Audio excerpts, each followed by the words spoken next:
Hi, welcome back to Crenshaw as we start with chapter 35. When the game was over, we drove to Pet Food Express. All the way there, I thought about Crenshaw. There's always a logical explanation, I told myself, always. Maybe I dozed off for a minute and dreamed him up. Or maybe, just maybe, I was going completely bonkers. My dad was tired from standing so long at Best Buy. So I said I'd get Aretha's dog food. Smallest, cheapest bag, my dad reminded me. Smallest and cheapest, I nodded. I was cool and quiet inside. I walked past shelf after shelf of dog food. Some contained turkey and cranberries. Some had salmon or tuna or buffalo for dogs who were allergic to chicken. They even had dog food made with kangaroo meat. Huh. Near the food, I saw a rack of dog sweaters. They said things like hot dog and I'm a great catch. Next to them were sparkly pet collars and harnesses. Aretha would never be caught dead in one of those. I thought, pets don't care about sparkles. What a waste of money. I passed a display of dog cookies shaped like bones and cats and squirrels. They looked better than some human cookies. And then, I don't know why, my head started moving. I grabbed one of those stupid cookies. The cookie was shaped like a cat. Next thing I knew, the cookie was in my pocket. Down the aisle, a clerk in a red vest was on his hands and knees in front of the dog toys. He was wiping up dog pee while a customer's puppy licked his face. Collars are half off, the clerk called to me. I kind of froze. Then I said I was just looking. I wondered if he'd seen me take the cookie. Didn't sound like it, but I couldn't be sure. Scientists found that dogs maybe really do laugh. I said my words were spilling fast like pennies from a holy pocket. They make this noise when they're playing. It's not exactly panting. It's more like a puffing sound, sort of, but they think it could be dog laughter. No kidding, the clerk said. He sounded grumpy. Maybe because the puppy had just peed on his shoe. The puppy scrambled over to nose me. He was dragging a boy who looked about 4 years old.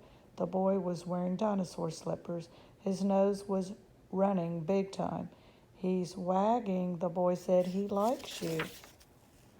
I read somewhere that when a dog's tail wags to his right, it means he's feeling really happy about something, I said. Left, not so much. The clerk stood. He was holding the wad of paper towels in his outstretched hand like it was nuclear waste.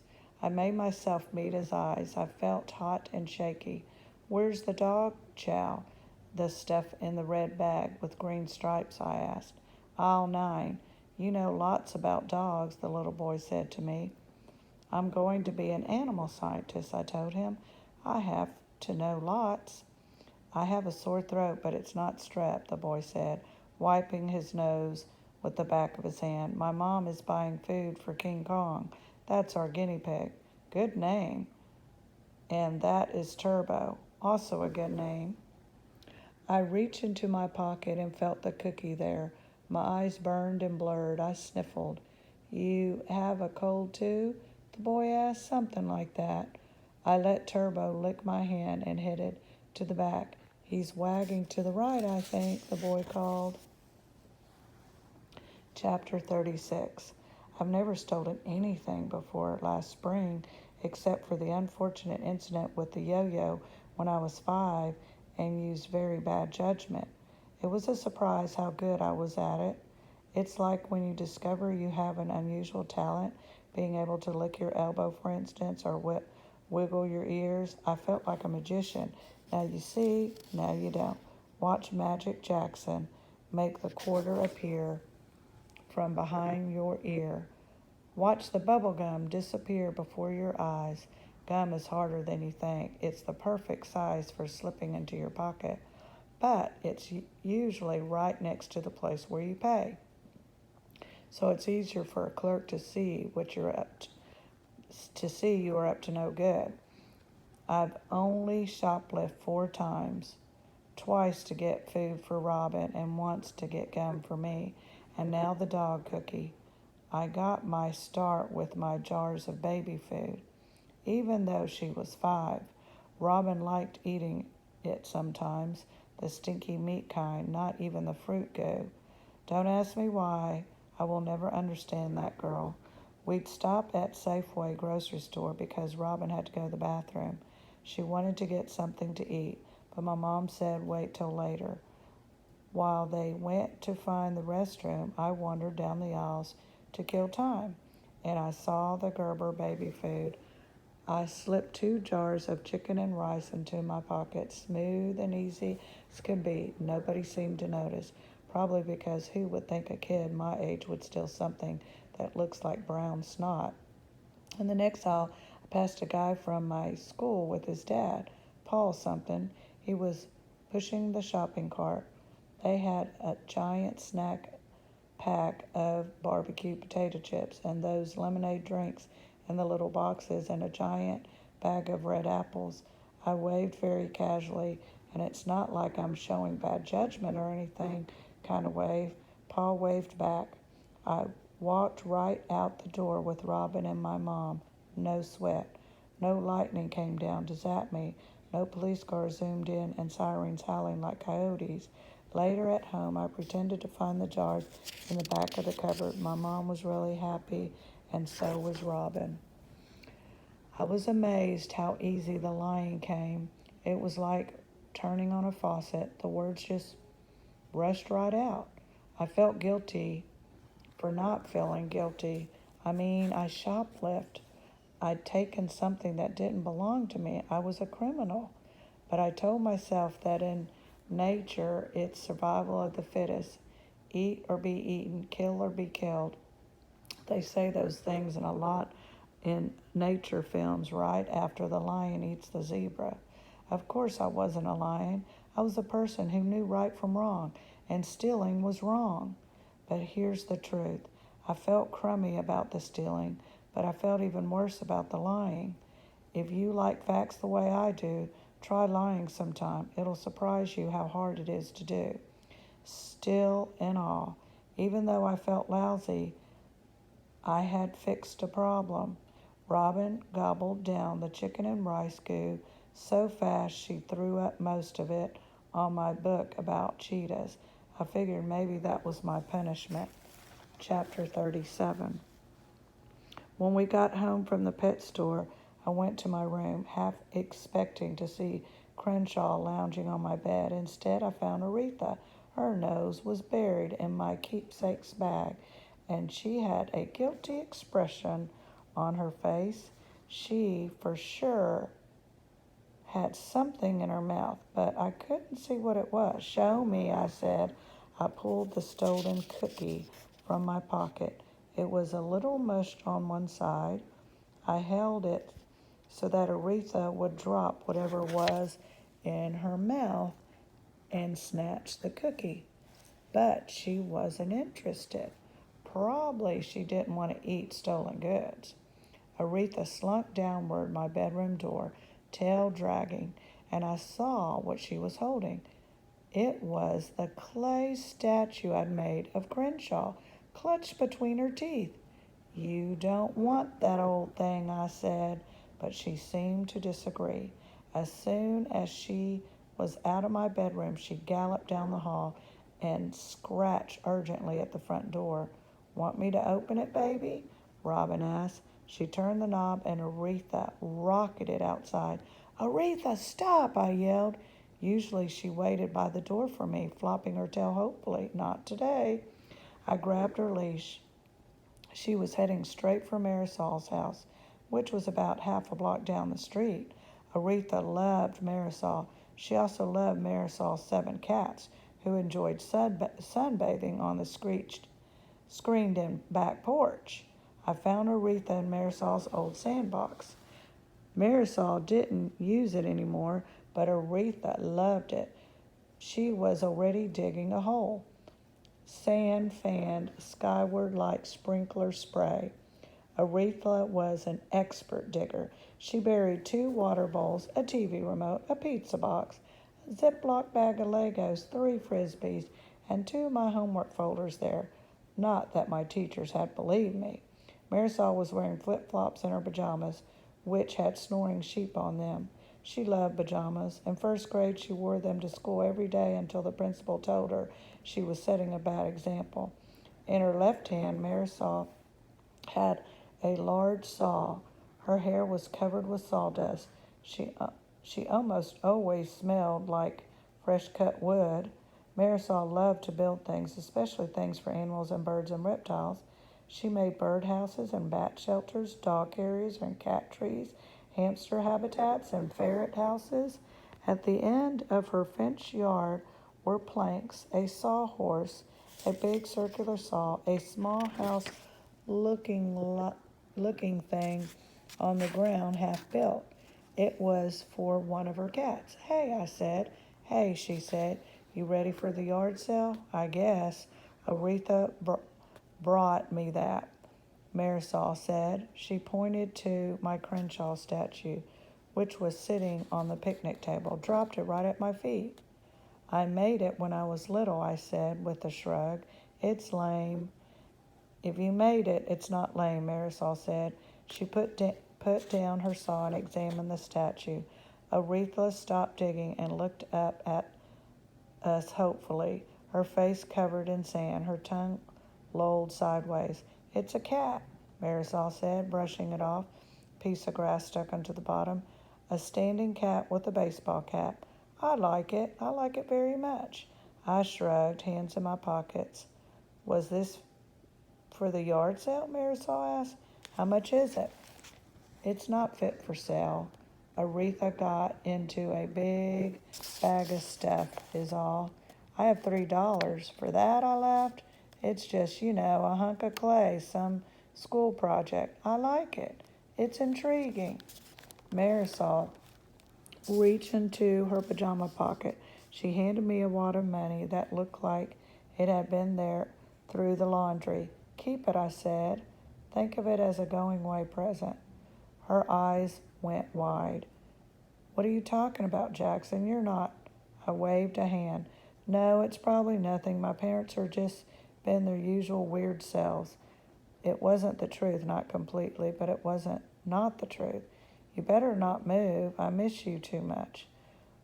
Who would help me with C-Spot Walk? And anyway, I love your weird parents. Weird parents. I didn't respond. We've got the Dotsons tomorrow, Marisol said. Yep, I pointed to the miniature zigzag suitcase she was building. Where's that going? Antonio's old room.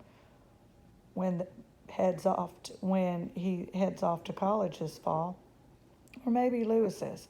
His room is just full of boxes.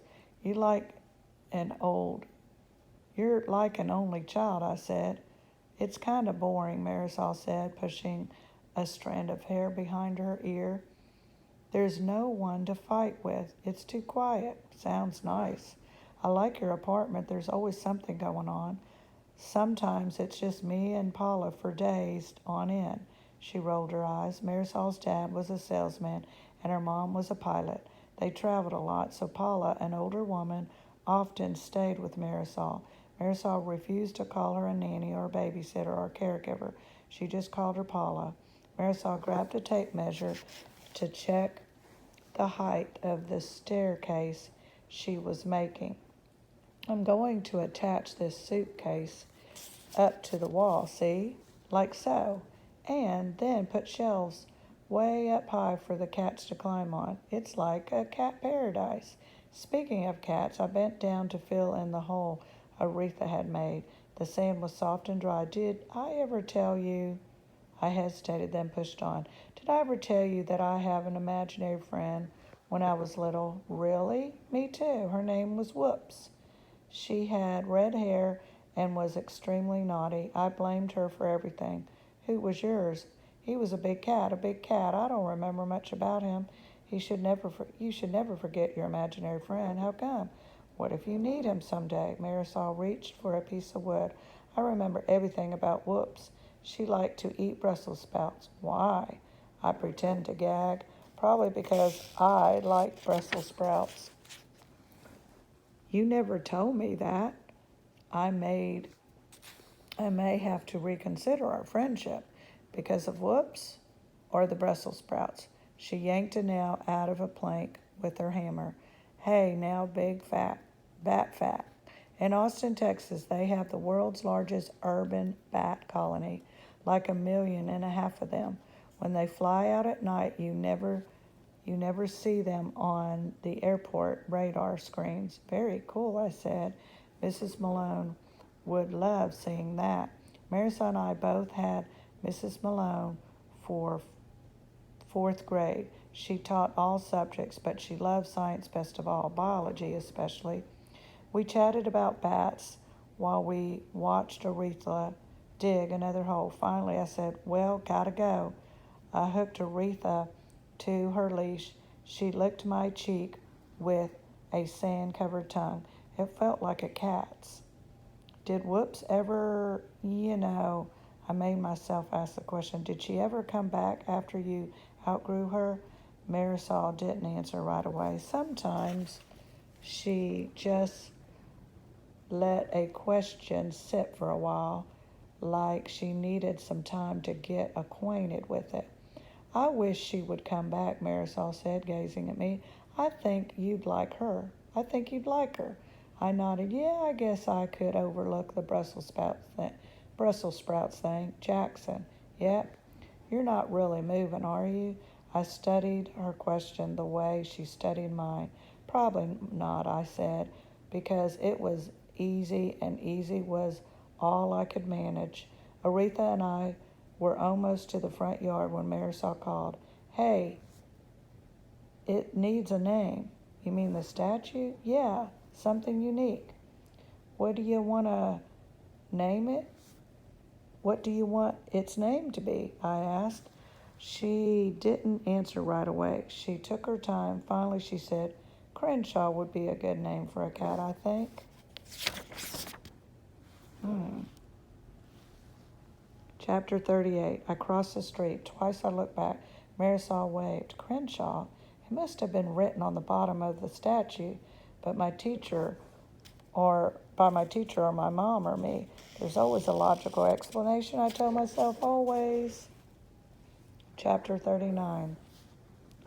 The night I sat on my mattress, staring at what was left of my bedroom. My old bed, shaped like a red race car, the one I'd outgrown ages ago, was in pieces. A sticker on the back headboard said $25 or best offer. Dents in the carpeting hinted at what used to be there. A cube where my nightstand should have been. A rectangle where my dresser once stood. My mom and dad came in after Robin was asleep. How you doing, bud? My dad asked. Definitely roomier, huh? It's like camping out, I said. Without the mosquitoes, said my mom. She handed me a plastic mug of water. I kept it by my bed in case I got thirsty in the middle of the night. She'd been doing that for as long as I could remember. The mug, which had faded picture of Thomas the Tank Engine on it, was probably nearly as old as I was. My dad touched the mattress with his cane. Next bed, let's make it more serious. Not a race car, my dad nodded. Maybe a Volvo, said my dad. How about just a bed, I asked. Absolutely. My mom leaned over and combed her fingers through my hair. A bed. We'll probably make some bucks at the sale, my dad said. So there's that. They're just things, my mom said quietly. We can always get new things. It's okay. I like all the space, I said. I think Aretha does too. And Robin can practice batting without knocking anything over. Both my parents smiled. For a few moments, neither spoke. All right, we're out of here, my mom finally said. As he turned to leave, my dad said, You're such a big help, Jackson.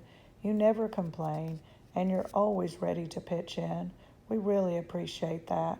My mom blew me a kiss. He's pretty amazing, she agreed. He winked at my dad. Let's keep him around. They closed the door. I had one lamp left. Its light carved a yellow frown on my carpet. I closed my eyes. I imagined our things spread out on the lawn tomorrow. My mom was right, of course. They were just things. Bits of plastic and wood and cardboard and steel. Bunches of atoms. I knew all too well that there were people in the world who didn't have Monopoly games or a race car bed. I had a roof over my head. I had food most of the time. I had clothes and blankets and a dog and a family. Still, I felt twisted inside, like I swallowed a knotted up rope. It wasn't about losing my stuff. Well, okay, maybe that was a little part of it. It wasn't about feeling different from other kids. Well, okay, maybe that was part of it too. What bothered me the most, though, was that I couldn't fix anything. I couldn't control anything. It was like driving a bumper car without a steering wheel. I kept getting slammed, and I just had to sit there and hold on tight. Bam! Where are we going to have enough to eat tomorrow? Bam! Were we going to be able to pay the rent? Bam! Would I go to the same school in the fall? Bam! Would it happen again? I took deep breaths in and out, in and out. My fists clenched and unclenched. I tried not to think about Crenshaw on the TV or the dog cookie I'd stolen.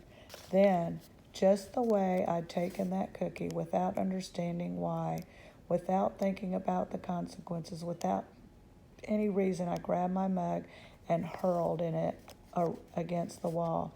Bam! It splintered into shards of cracked plastic. I liked the noise it made. I waited for my parents to return, to ask what's wrong, to yell at me for breaking something, but no one came. Water trickled down the wall, slowly fading like an old map of faraway river. Tune in next time for more of Crenshaw.